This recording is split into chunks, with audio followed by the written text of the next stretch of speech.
বাপ মারে খুশি করতে লক্ষ টাকা খরচ করা লাগে না রে যুবক। মারে বাবারে খুশি করতে বোয়াল মাছ খাওয়ানো লাগে না।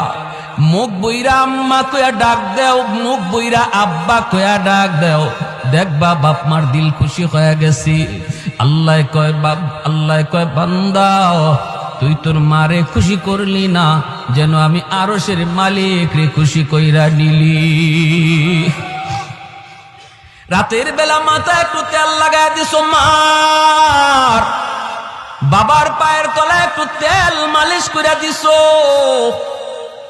ওই রাতে যদি তোমার মরণ হয়, মায়ের নবীর সুসংবাদ তোমার ব্যাপারে, যত বড় গুনাহগার তুমি হও না কেন, সকাল হওয়া মাত্রই তোমার জন্য জান্নাতের দরজা খোলা। সকাল হওয়া মাত্রই জান্নাতের দরজা খোলা।